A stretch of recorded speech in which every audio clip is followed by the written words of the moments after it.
ॐ तव कथामृतं तप्तजीवनं कविभिरीडितं कल्मषापहं श्रवणमङ्गलं श्रीमदाततं भुवि गृह्णन्ति ते भूरिता जनाः. O Lord, your words like sweet nectar refresh the afflicted. Your words, which poets have sung in verses, vanquish the sins of the worldly. Blessed are they who hear of you, and blessed indeed are they who speak of you. How great is their reward. We have been discussing chapter 16 of the Gospel, and we saw that Yam, the recorder, he is planning to stay for a few days in Dakshinesha with Sri Ramakrishna and practice spiritual disciplines. So he has come to stay there on 14th December 1883. The master glanced at Yam and said, "One attains God when one feels yearning for him. An intense restlessness is needed. Through it, the whole mind goes to God." Then, to explain that, he is giving a story.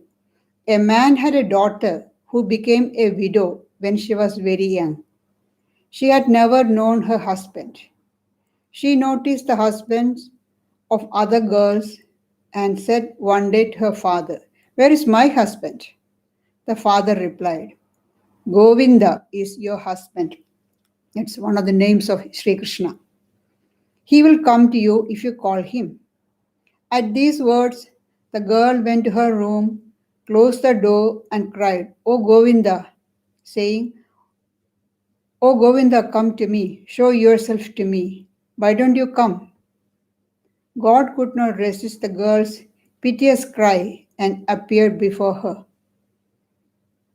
One must have childlike faith and the intense yearning that a child feels to see its mother. That yearning is like the red sky in the east at dawn.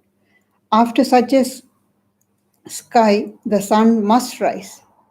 Immediately after that yearning, one sees God.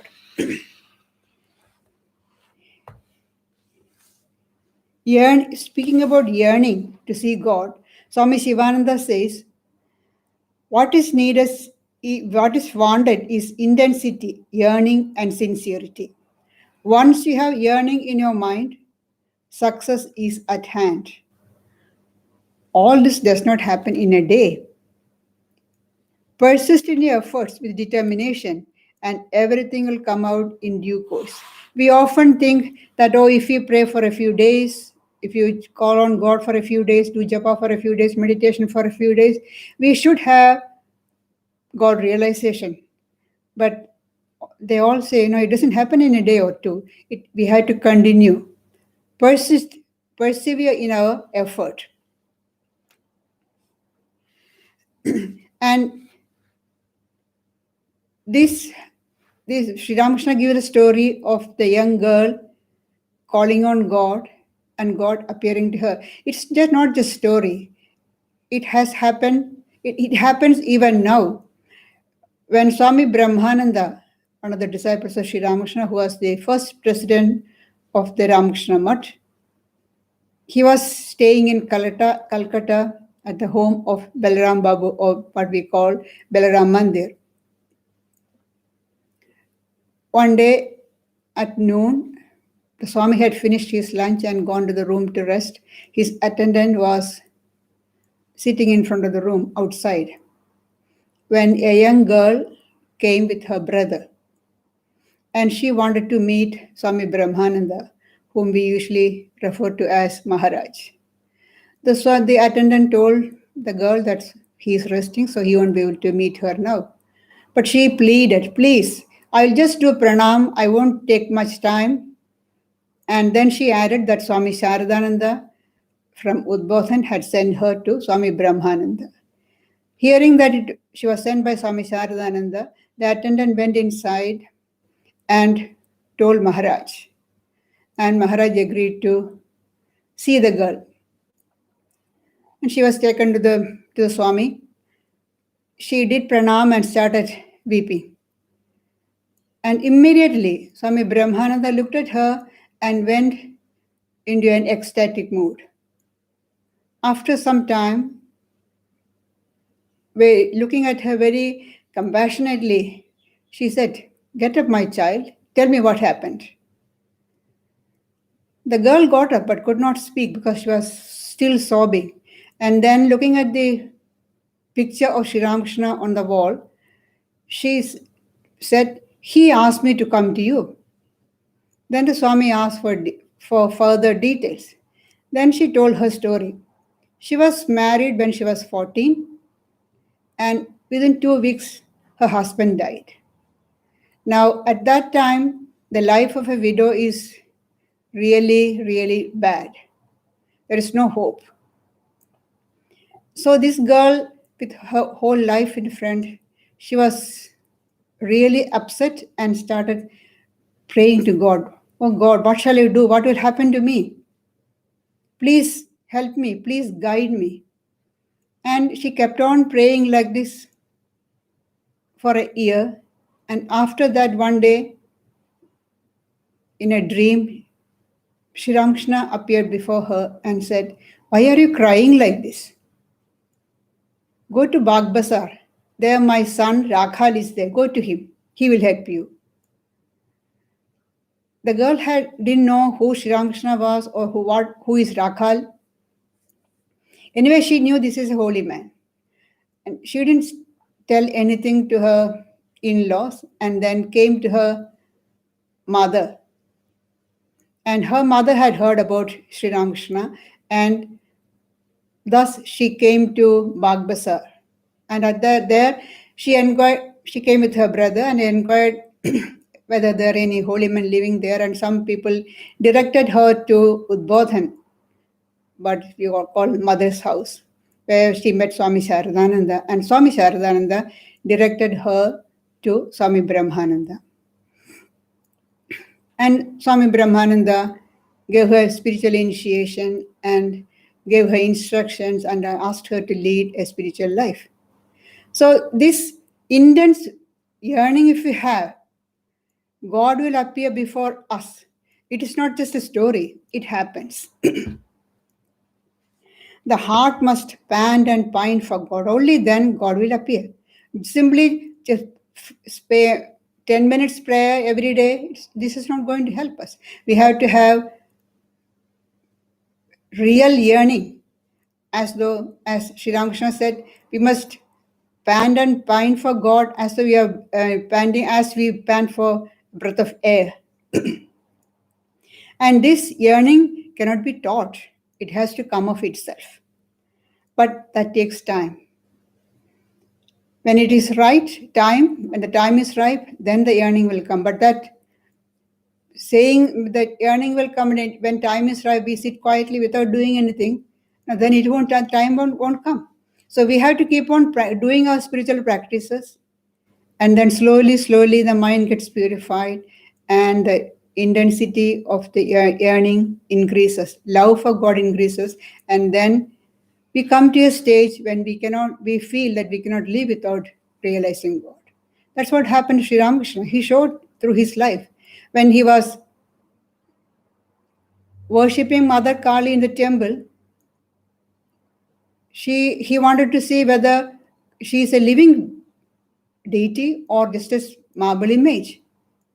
And with his prayer and meditation and yearning, Mother appeared before him.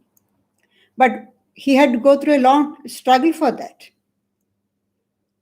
He says how he used to weep, rubbing his face on the ground, saying, "Another day has gone, and still I haven't seen you." And then, what's the point of leading such a life? And he was about to put an end to his life when Mother appeared before him, when he had an vision. So that yearning, when that yearning is there, then we will realize God. And how do we get this yearning? To get that yearning, the mind has to become pure. And the mind becomes pure through association with the holy people and doing good works. So without doing work without attachment for the results and association with the holy, slowly purifies the mind, and then in the pure mind, the yearning for God comes.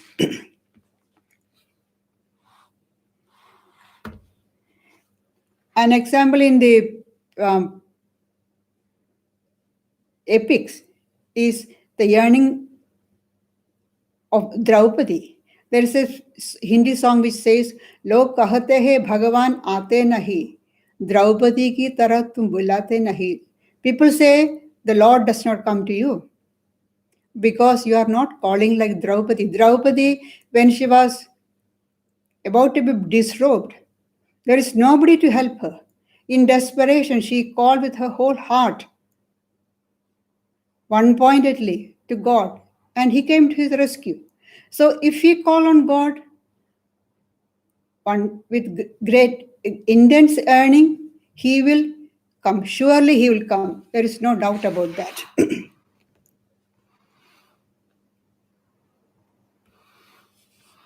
So Sri Ramakrishna says that yearning is like the red sky in the east at dawn. After such a sky, the sun must rise. Before sunrise, we see the red color, the sky becoming red, and so we will know soon it will be sunrise. Immediately after that yearning, one sees God.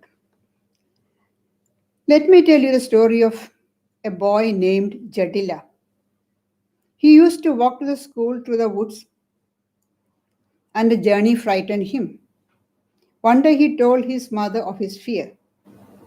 Young boy walking through the wood, he is getting frightened. There is no other way. He has to cross the wood to reach the teacher's house. One day he told his mother of his fear. She replied, "Why should you be afraid? Call Madhusudana." That's another name for Sri Krishna. Mother asked the boy, "Who is Madhusudana?" The mother said, "He is your elder brother." So the boy took it for granted. As soon as mother said, "He's elder brother," yes, Madhusudana is my elder brother. Who is Madhusudana? He doesn't know. One day after this, when the boy again felt afraid in the woods, he cried out, "Oh, brother Madhusudana." But there was no response. He began to weep aloud. "Where are you, brother Madhusudana? Come to me, I'm afraid." He had full faith in what his mother told. His mother said, "You call on Madhusudana, he will come. He is your elder brother." So there is no question there. So when he is afraid, he called. God could no longer stay away. He appeared before the boy as an older boy and said, "Here I am. Why are you frightened?" So saying, he took the boy out of the woods and showed him the way to school. When he took leave of the boy, God said, "I'll come whenever you call me. Do not be afraid." One must have this faith of the child, this yearning. This is the faith we need. That's what Sri Ramakrishna is saying. Intense faith and 100% faith. There is no questioning there because it is told by a person whom you trust. Your mother has told that your brother is there and his name is Madhusudana. You call on him, he will come. So the child has faith. Sri Ramakrishna is asking us to have that faith in the words of the teacher, in the words of the guru, and then with yearning, practice our disciplines.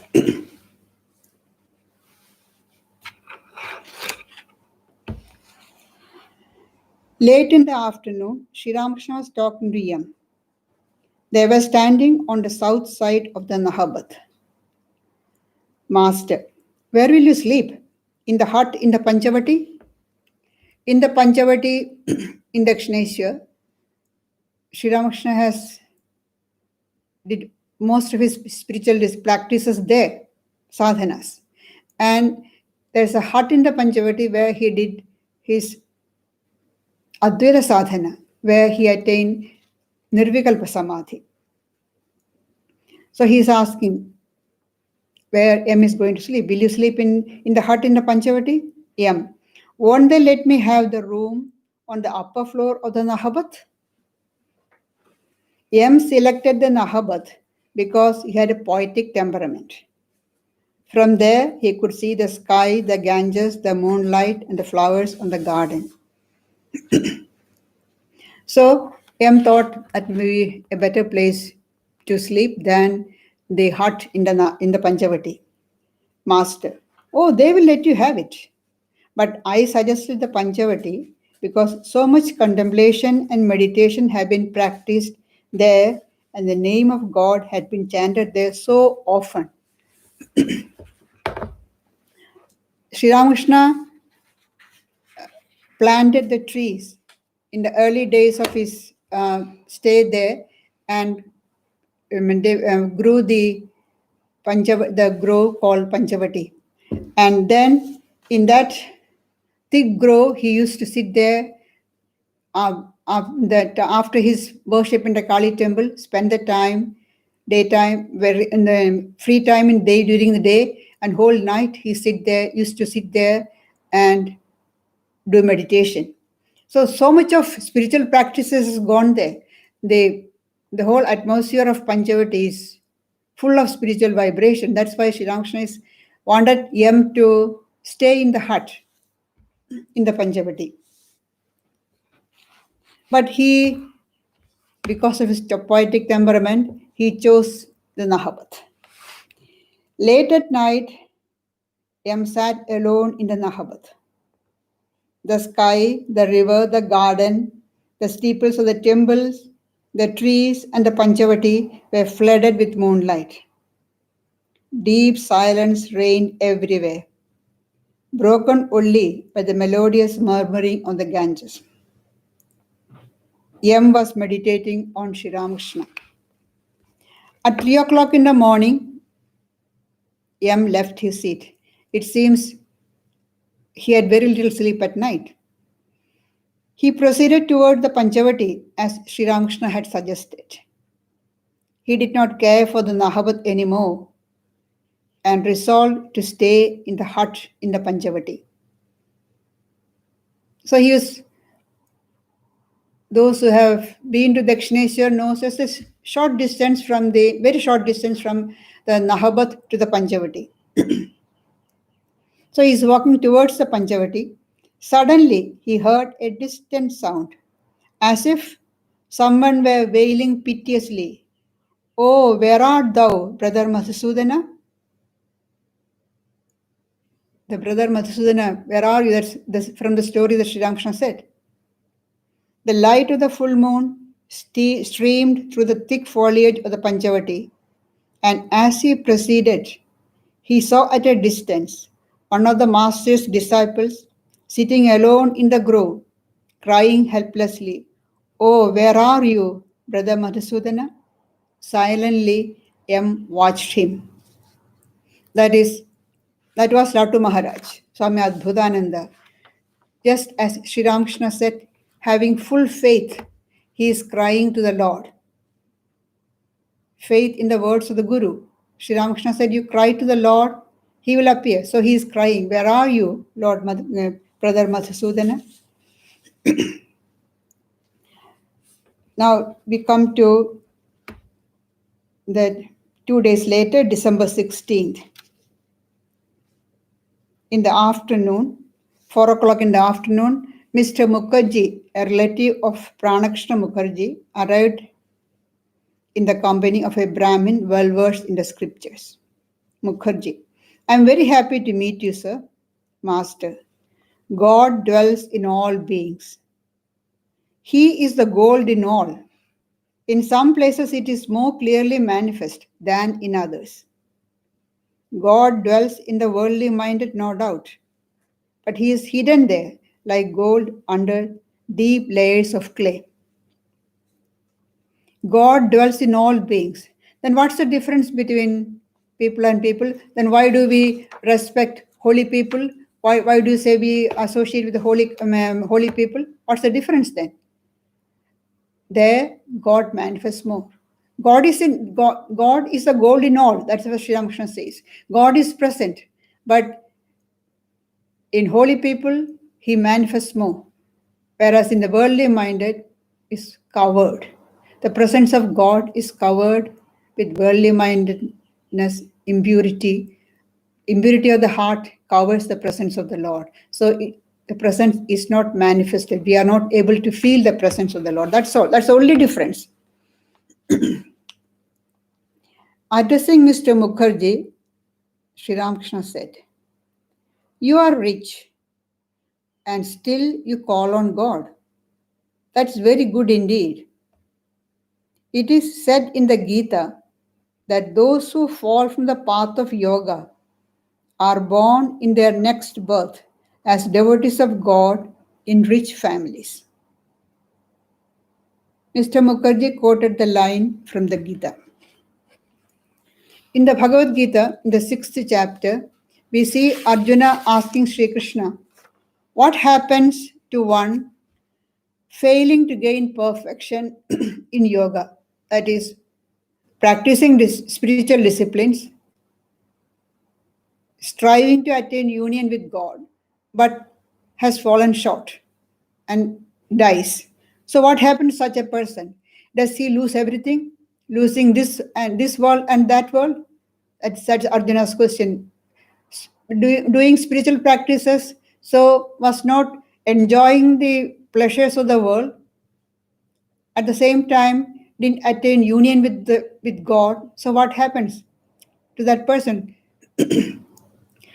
Sri Krishna in answer first assures him saying that Nahi kalyanagat kasyit durgadim tata gacchati.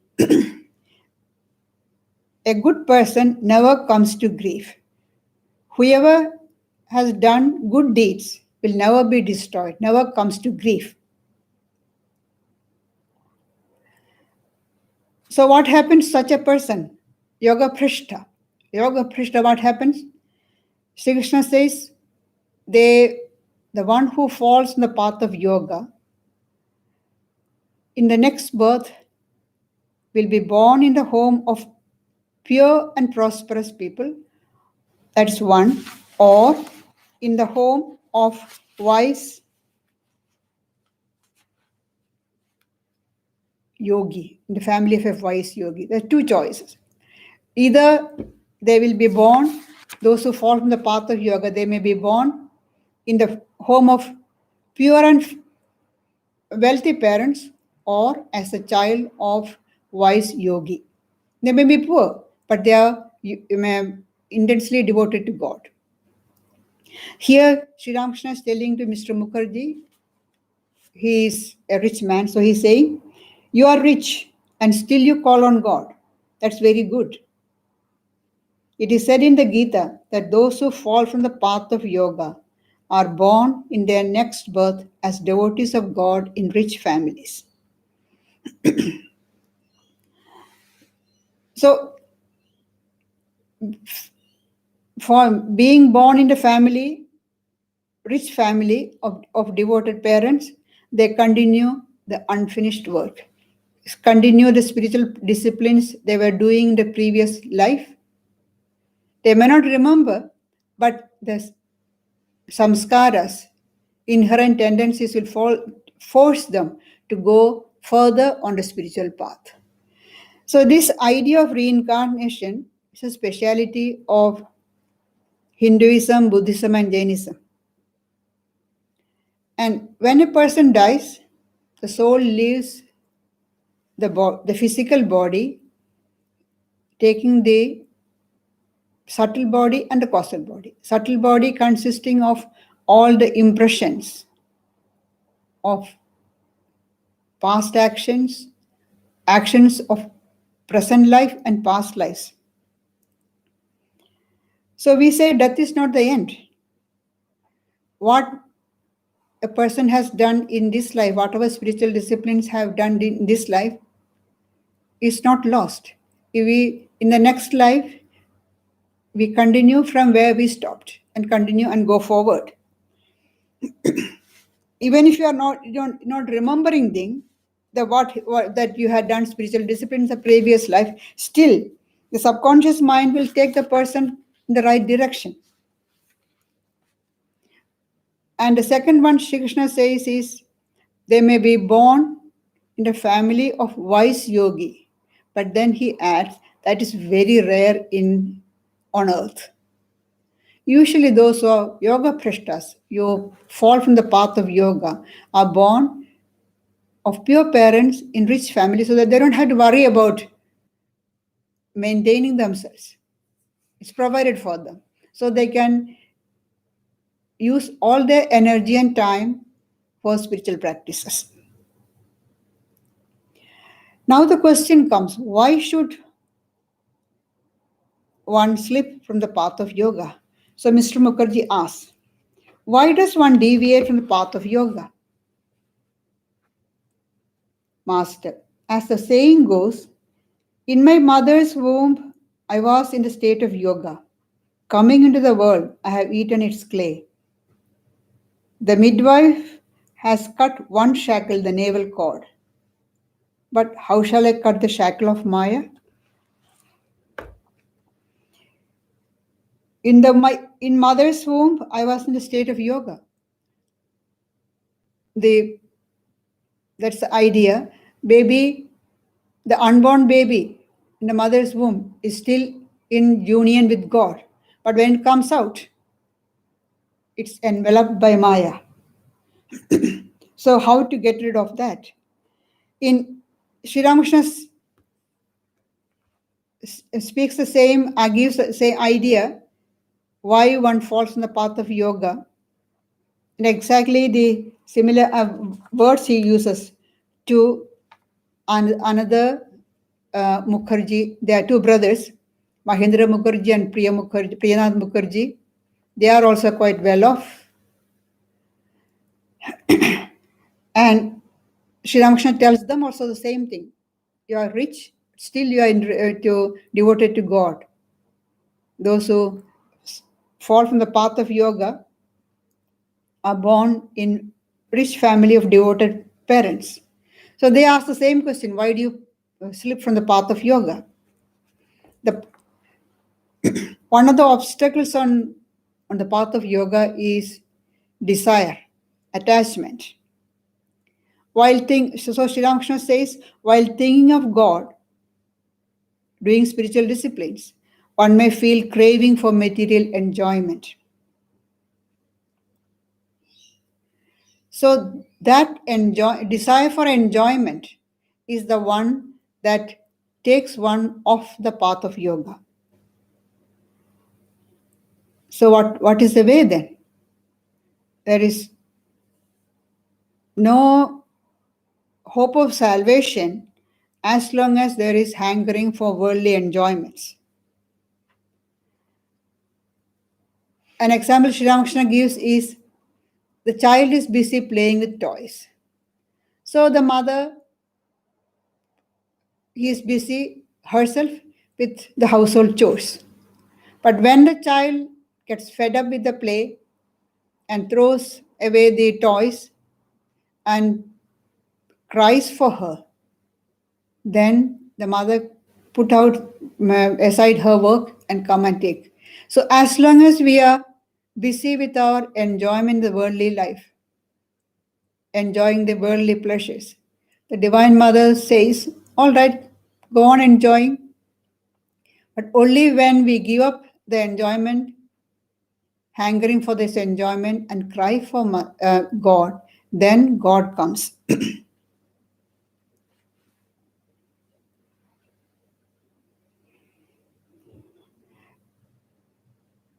So Swami Shivananda again says, eternal peace cannot come as long as passions and desires persist. And these passions and desires cannot be wholly uprooted without the grace of God. Without grace of God, it's almost impossible to get rid of the passions and desires. However much you try with your willpower, it's very hard. But with grace of God, it's easy. So Holy Mother says, pray to God for desirelessness.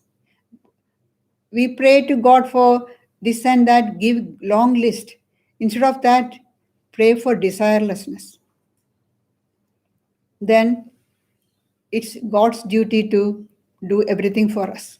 When we hand over our responsibility to God, then God looks after us. As Shri Krishna says, Ananyas chindayando mam yajana paryupasade tesham nityabhiyuktanam yogakshemam vahamyaham. I carry what they lack and I protect what they have. He will take full responsibility if we completely surrender ourselves to God. But as long as there is desire, as long as there is hankering for worldly pleasures, God is far, far away from there. As Tulasidas, the saint, says, where Rama is, there is no Kama. And where Kama is, there cannot be Rama. Both can never coexist like sun and darkness. Where God is, worldly desires cannot be there. And where worldly desires are there, God is far away. They cannot coexist. So how do we get rid of all these desires? Yes, everybody has got desires for something or other. So the yogis keep the desire under control by bringing in opposing thoughts. Undesirable thoughts are kept under control by bringing in opposing thoughts, like hatred is overcome by love, anger with kindness. And Sri Ramakrishna says, harmless desires you fulfill. But when the desires are harmful, you discriminate and renounce. And then he gives an example. While going to Calcutta, he saw on one of the shops on the road some colored sweets. He wanted to eat that. So they bought sweets and he ate. And because Sri Ramakrishna had very, very delicate stomach, he says, and he got stomach problem. But that desire gone. And another time he wanted to wear an expensive woolen shawl, and Madhur Babu got him a very expensive Kashmiri shawl. He put on the shawl, showed it, went round and showed to all the people in the temple garden, and saying that Madhur has given this. And after a few moments, he took it off, saying this only adds pride to a person. And he started trembling on it. So his desire for that is finished. So simple desires, he says, will fulfill. You want to eat chocolate, eat it and finish it off. Otherwise, you'll be thinking again and again, oh, when will I get chocolate? When will I get chocolate? Simple desires, fulfill it, get over it. Whereas harmful desires, discriminate and give it up. Don't indulge in harmful desires. That will take you off the path of yoga. If you believe that you have overcome the desires or hankering and overconfidence, yogi will be easily overcome by ego.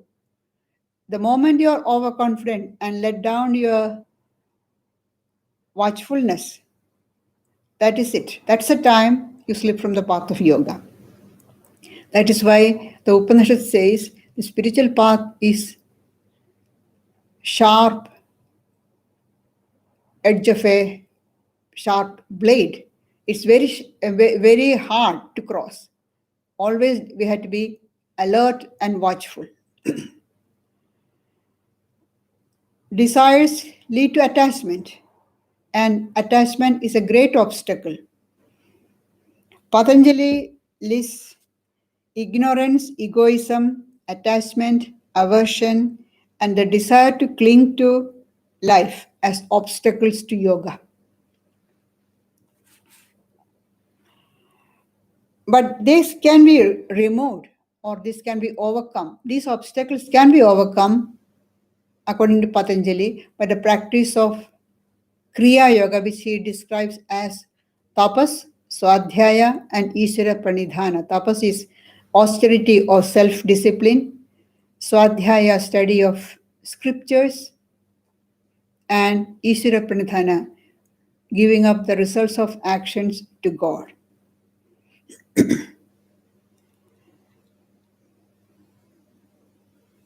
So self-effort and divine grace play an important part in removing inner obstacles. The mind becomes pure by japa, prayer, meditation. All these spiritual disciplines make our heart pure. And only when the heart is pure will we be able to feel or realize the divine grace. As Sri Ramakrishna says, unfurl the sail and catch the breeze of divine grace. If you haven't unfurled the sail, how can you realize or how can you understand the God's grace coming to you? God's grace is always there. It's only that we have kept our sail all tied up, so it's not, our boat is not catching the sail, the wind, the breeze. Our heart is full of prejudices, preconceived ideas. So we are not able to contain the grace of God, which is always coming to us. So through these spiritual disciplines, we make our heart pure and then we realize God's grace.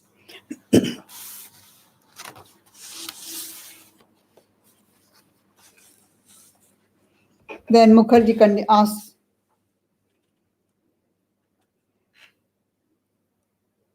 Sri Ramakrishna says, the individual self experiences the state of yoga when it is attracted by the Supreme Self to itself. The individual self, the Jivatman, feels or experiences yoga when it is attracted to the Supreme Self, Paramatman. But the magnet cannot attract the needle if the needle is covered with clay. It can draw the needle only when the clay is removed. The clay of woman and gold must be removed. That is, the impurities of the heart must be removed. Then we can feel the attraction of God. Mukherjee, how can one remove it?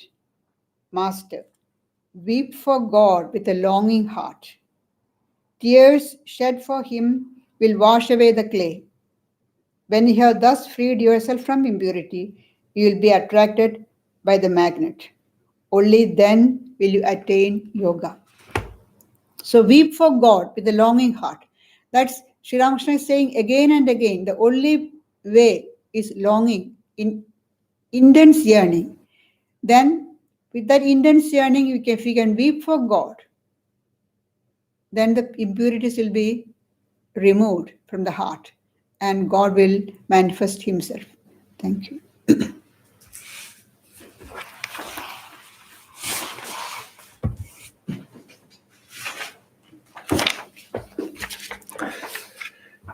Thank you for attending the talk this morning. The yoga classes have recommenced in our Vedanta hall. That's on Thursdays from 10 to 11:15 a.m., apart from the school holiday times. Next Friday night, we have our fortnightly Bhagavad Gita class come discussion, and that has returned to our Vedanta hall. If you're coming in person, come by 7 p.m. We have silent meditation from 7 to 7:30 p.m. And then that is followed by a discussion for an hour or so, in which you can join the discussion via Zoom. You're most welcome to join us via Zoom. Next Sunday, we will celebrate Guru Purnima. That will be celebrated via a YouTube talk and primarily given by Pravrajika Gayatriprana from 11 a.m. next Sunday. On Sunday, the 12th of July, we will return to our Vedanta Hall. The Sunday talks will recommence back in our Vedanta Hall, but we will continue to broadcast live all the talks on YouTube. But you're welcome to come and join us in person on Sunday the 12th from 11 a.m., 12th July. And finally, we will listen to a guided meditation by revered Pravrajika Gayatriprana Mataji. Please sit up straight and close your eyes, and I will put the recording on.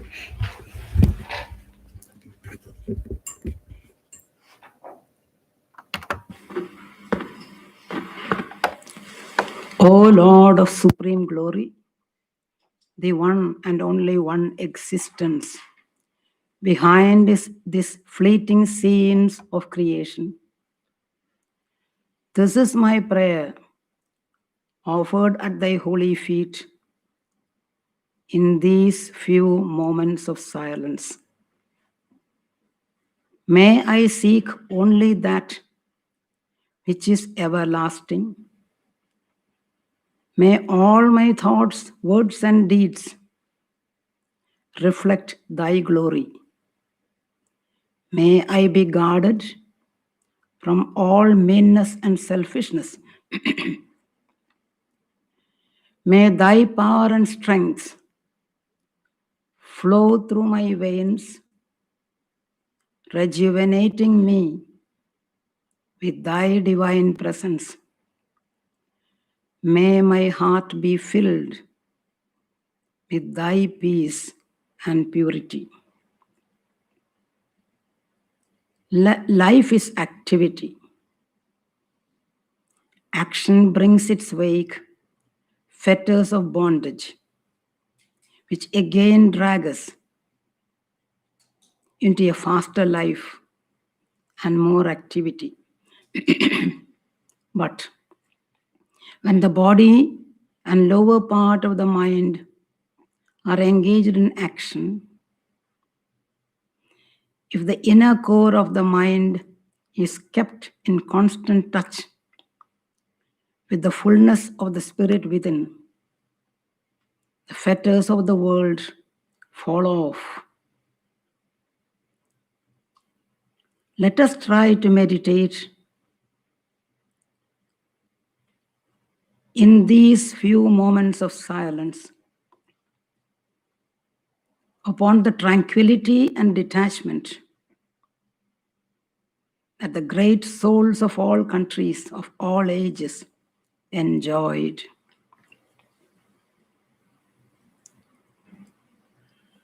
Closing the eyes, let us try to look into our within, into our spiritual heart. When we look, first we see there only darkness. But there is stillness there, lurking in the background.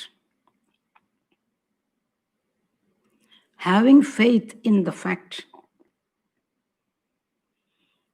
that there is stillness and also there is peace and tranquility in the rear of our being. Let us try with relaxation and quietude to go into our within and touch that with faith and hope. Religion is half imagination. Try to see in the core of the heart the presence of God's purity, power, and peace in the form of a beautiful golden flame. It is there. When we look closely, it slowly emerges into our vision. A wonderful flame of perfect shape, of golden orange hue.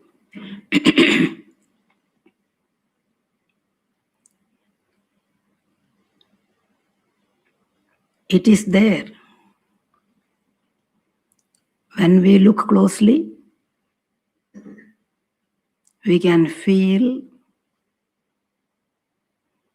slow golden waves of peace and purity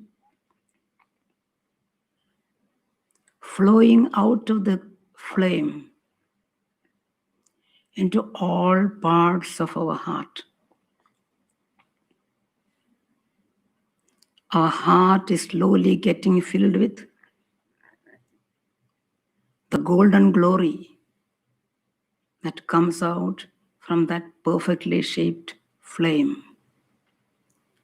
Just the flame in the center and the mild, cooling, wonderful golden glory all around, filling the heart. The waves of that golden glory pass outside the heart into all parts of our body. Feel it. Feel the right leg getting filled with the life-giving waves of golden energy. Just sense the beauty of the right leg having been filled with the golden glory of God's power. Turn the attention to the left leg. That also is getting filled up to the tip of the toes. The right arm, without any space left untouched, it is getting filled with the golden glory. The left arm, the trunk of the body, it's all now filled with only the golden glory. Nothing human, all filled with the divine purity. And slowly through the neck, it flows into the head, filling the whole of the inside of the head, up to the tip of the nose and the lobes of the ear.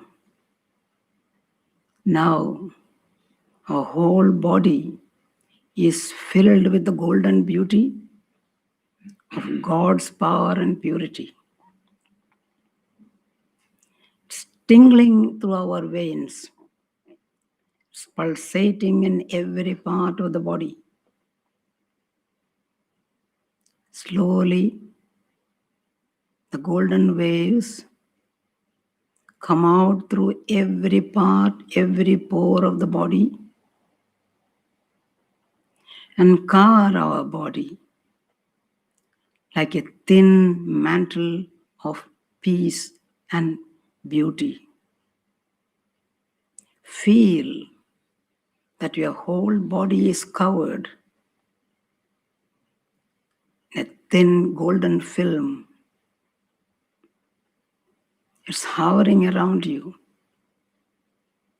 Feel the caresses of the powerful touch on your cheeks, on your eyebrows, on your hands, on your feet. We are enveloped by the mantle of peace, purity, and power of God's glory, inside and outside.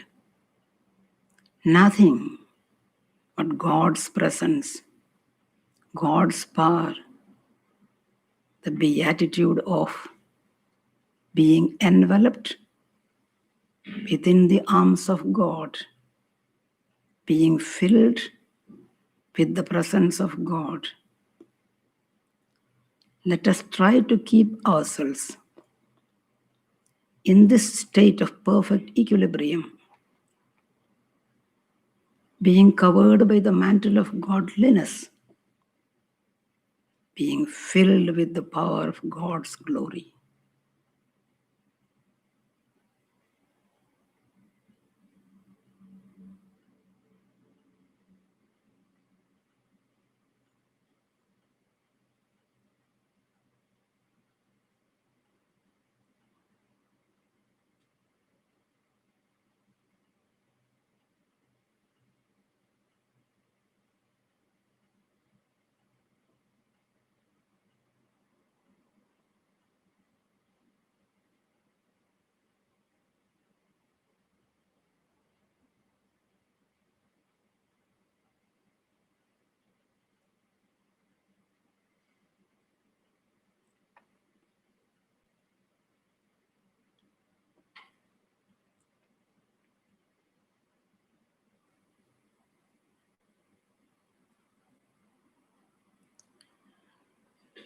Hari Om. Shanti, Shanti, Shanti. Om. Peace, peace, peace.